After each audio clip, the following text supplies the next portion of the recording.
Okay, welcome back. Atira, Adam, Syami, welcome.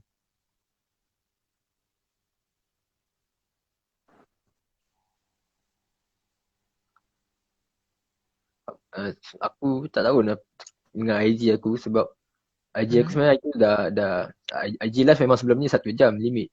Tapi hari tu dia orang update. Tapi update dia bukan semua account lah. Ada certain account dah boleh live sampai 4 jam. So macam before ni account aku dah boleh dah live 4 jam.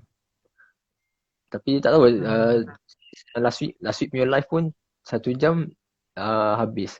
Aku tak tahu kenapa jadi macam tu. So ini IG punya masalah dia dengki. Sebab itu account aku boleh live sampai 4 jam. Sekarang tak tahu kenapa problem IG aku ni. Sebab bila 1 jam dia terus. Okay. So welcome back to siapa yang datang. Okay, guys kita. So tadi kan kita ada janji kan. Kita ada janji nak bagi ajar macam mana nak pakai calculator kan. Financial calculator kan. Financial calculator. So live kali ni tak lama lah kita dah ambil Q&A kalau ada soalan lagi sikit. Dan macam mana nak guna financial calculator. Okay. Mungkin kau boleh zoom out dulu kot. Ni apps yang logo biru tu kan. Macam mana? Logo biru? Apps ni yang dah cuba. Okay. So this one is ni lah. Kalau korang tengok kat sini. Okay. Korang boleh download kat Android. Tak silap Android pun ada rasanya. Kalau Apple Easy Calculator. Kalau Android Financial Calculator. Logo ni pakai sama ni. Yang pakai iPad ni sama Easy Calculator juga rasanya. Sebab Apple Easy. Okay. So korang download je Easy Calculator ni. Right. Okay. Lepas tu kalau nak kira korang punya investment untuk monthly, korang boleh tekan ni TVM Calculator ni. TVM. Value money.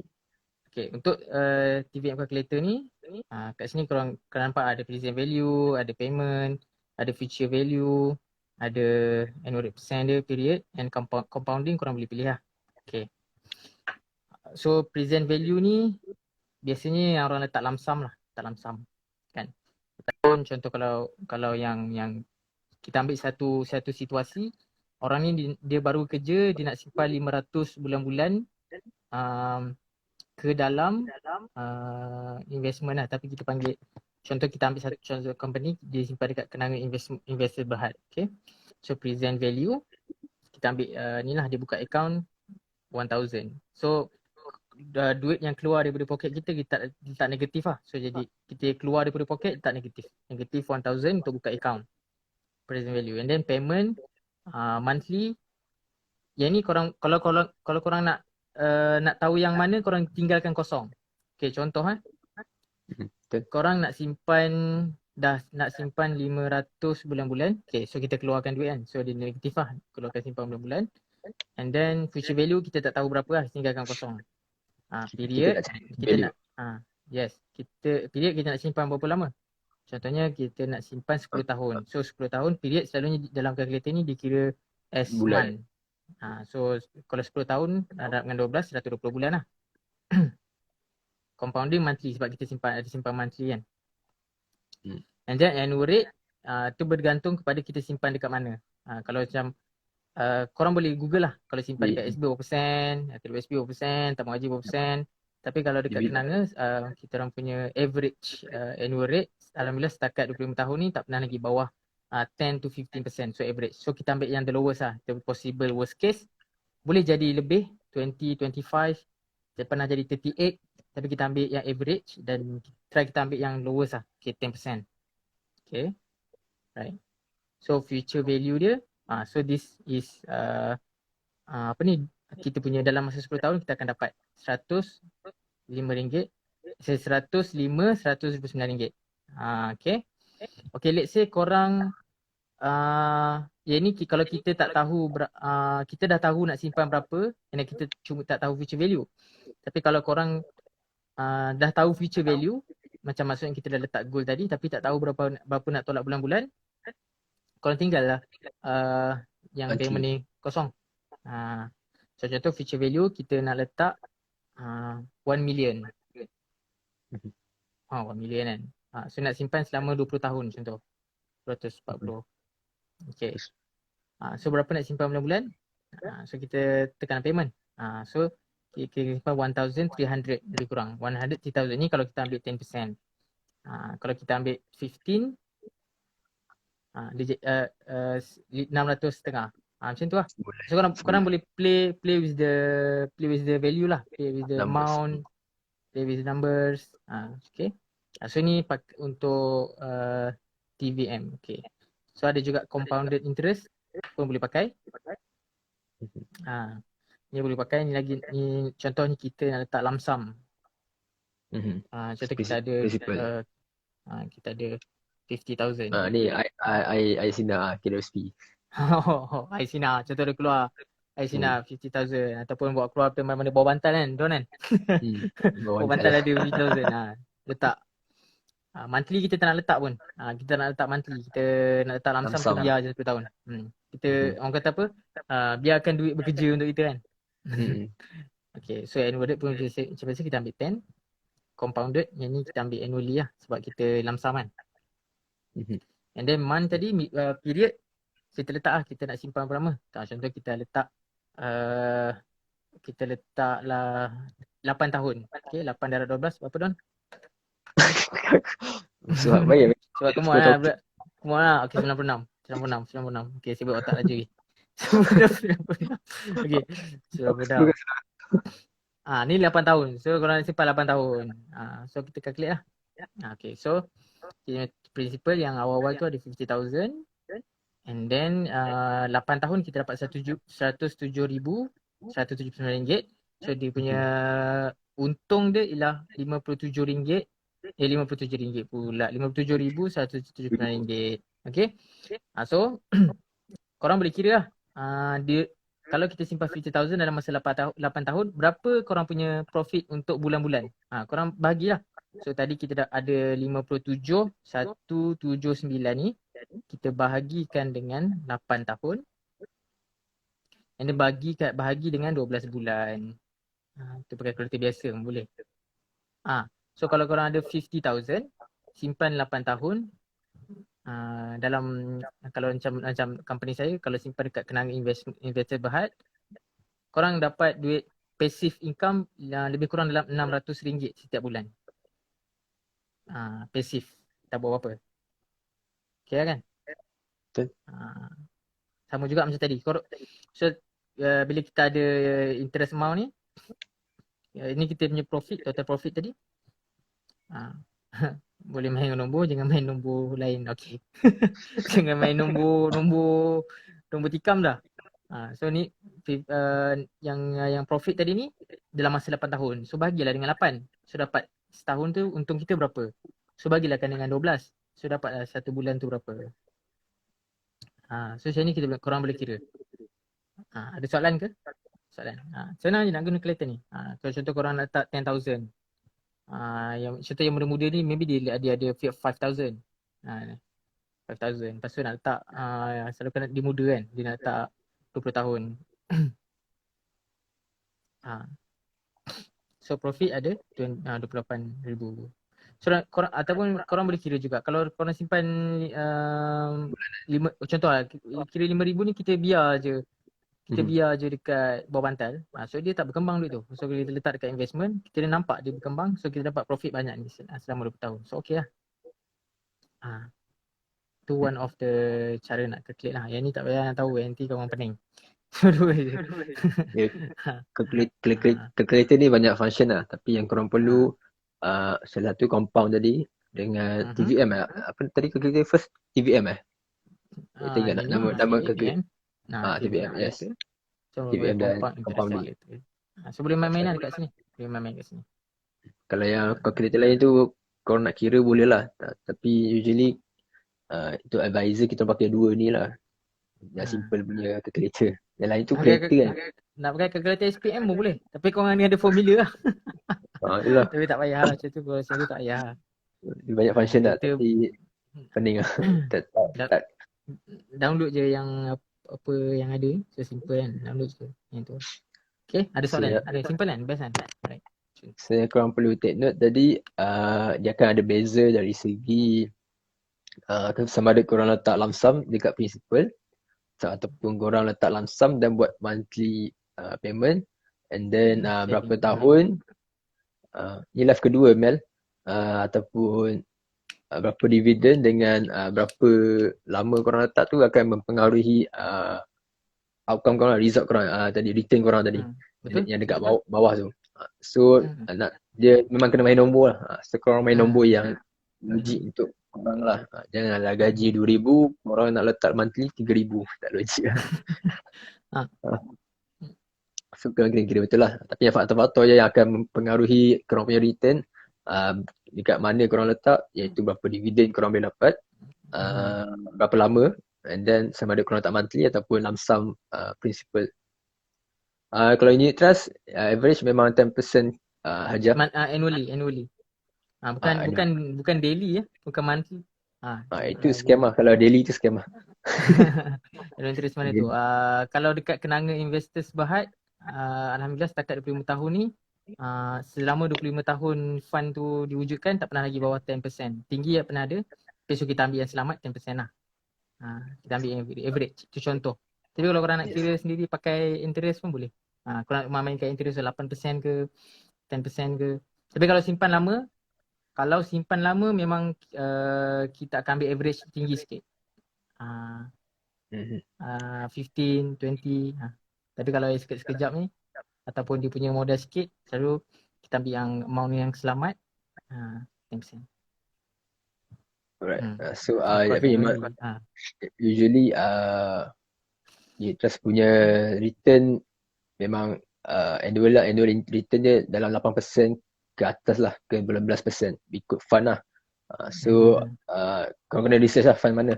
Tapi ya cumanya contoh tadi macam jadi kita letak, contohlah kita letak 50,000 bawah bantal, kita tak akan dapat return ni. Duit kita tak akan compounding. Tadi kita tu compounding lah, macam mana duit kita beranak.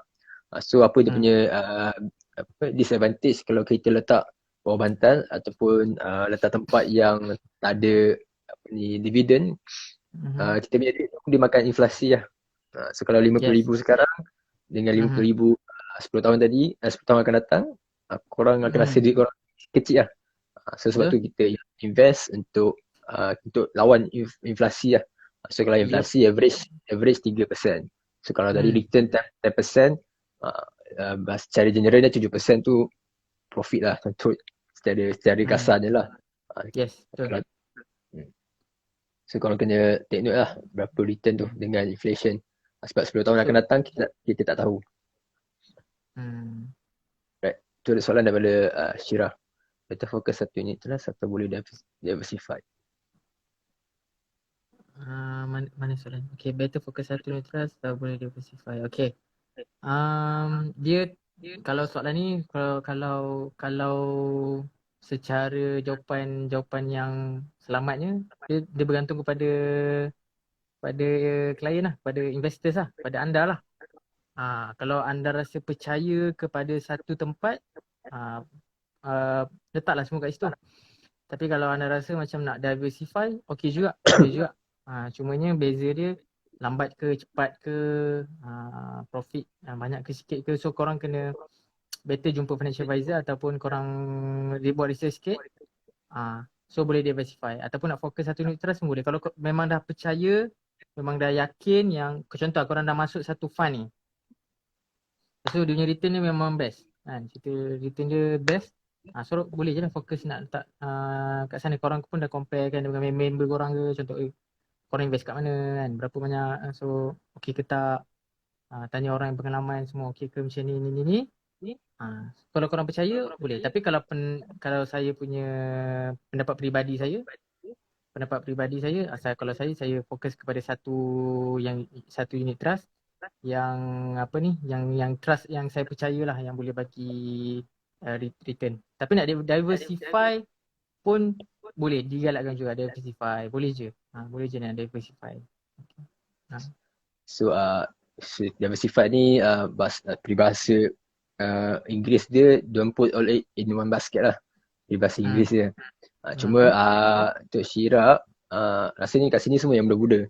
So based on saya punya experience antara orang yang saya pernah jumpa, kalau umur muda ni kita ada masalah modal capital lah. So bila kita modal bukan tak bagus, diversified bagus. Sebab kita nak kurangkan risiko dan tak nak put all egg in one basket. Tapi sebab kita ada masalah modal. So bila kita ada masalah modal, kita diversified. Contoh kita ada 1,000, kita diversified. Sebelum tu unit trust kita boleh diversified dengan sama ada korang buka dua company, sama ada Kenanga dengan company lain, ataupun korang nak diversified dengan Kenanga tapi korang buat dua fund yang berbeza. Itu cara ada cara yang diversified dalam unit trust lah. So kalau tapi kita modal sikit, sebab usually problem kita modal sikit. So kalau kita diversified contoh 500, so kita akan ada potensi untuk, contoh kalau fund ni sebenarnya bagus tapi kita tak modal sikit. So kita rasa macam sedap return dia kan, sebab kita dah letak sikit-sikit kan. So kalau modal sikit ni korang kena fikirlah berbaloi tak diversified, ataupun macam Razi cakap, korang cari fund yang elok untuk long term. So korang letak di satu tempat. Yang penting syariah. Syariah lah. Kita sembang syariah kat sini Kalau tapi janganlah korang masuk yang bagi return daily return tu mostly scam lah. Saya dah banyak review lah scam ni. Mostly memang scam lah. Tadinya instrumen yang bagi daily return lah, mengarut.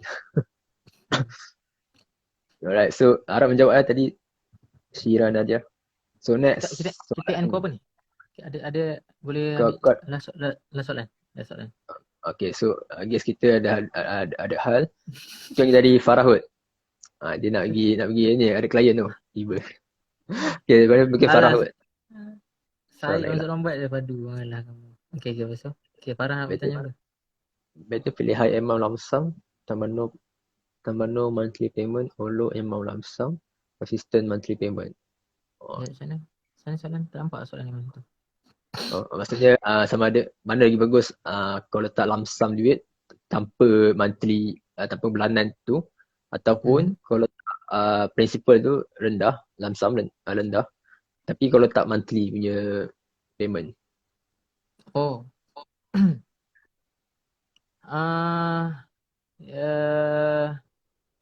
Dua-dua ada kelebihan dia. Tapi selalunya yang sama je actually.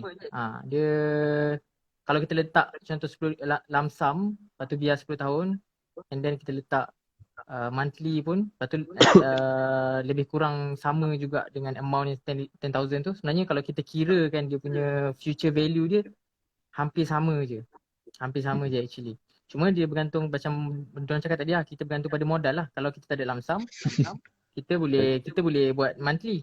Tapi kalau kita ada modal yang banyak, kita buat lump sum. Tapi kalau nak lagi cepat, kita buat lump sum, kita tambahkan dengan monthly. Tu memang lagi cepat. Contoh kita lump sum 50,000, itu memang yang ni lah, yang memang contoh dah kerja umur 35, 40, dia ada modal. So better buat macam tu.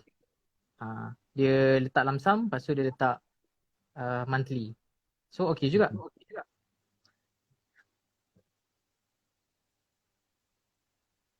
Dah keras pula.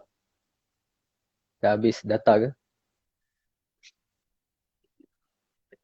Ini nak letak ni cukup tak dengan letak lump sum?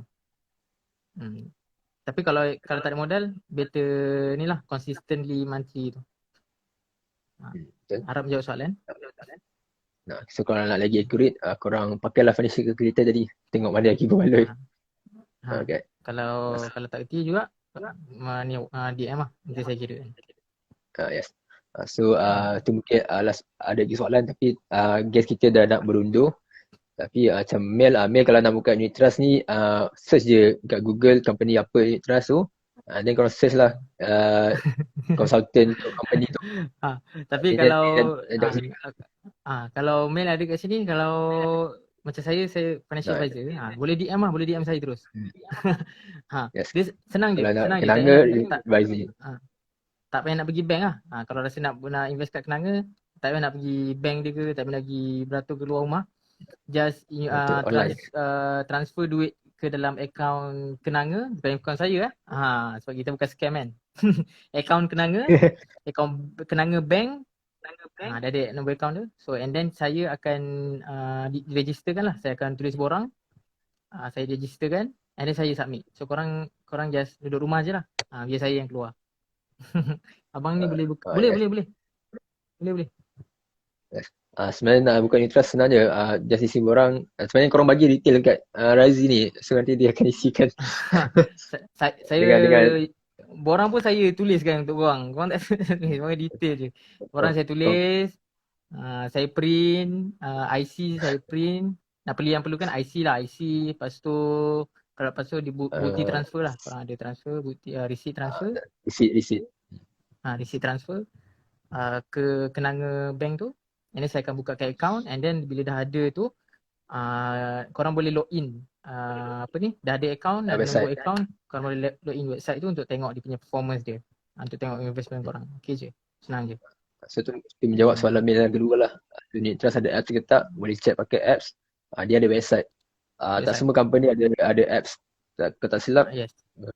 kalau kenanga ada invest tu kenanga punya invest punya apps tu, tak sure.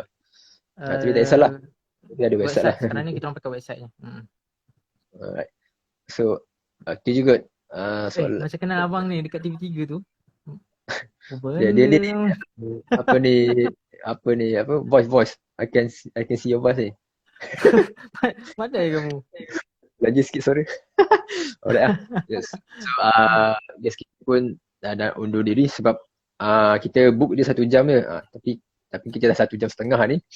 Boleh je. Tapi abang nak live game lagi, nanti boleh join ni. Kita sembang dalam game pula.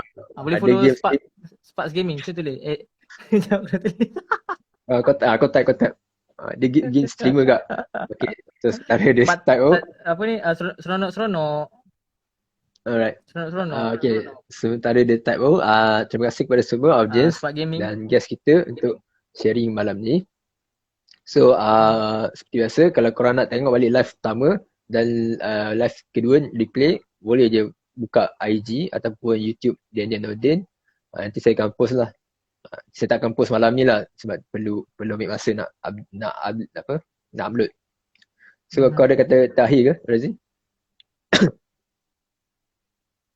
Tu ada Sparks Gaming. Yang tu saya punya dalam masa-masa saya buat financial advisor juga buat ni lah. Alright. Ada kata-kata akhir kau?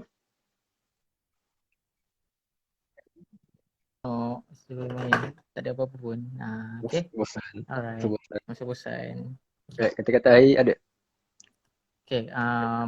Kau nak buka account ke, nak dapatkan advisor, nanti boleh DM ke Roger saya, nombor phone, lepas tu follow IG saya Fakrul Razi Ali dan Fakrul Razi Ali .advisor pun boleh. Kat sana ada nombor saya, ada email. Kalau rasa macam Hello? Aku sangkut ke?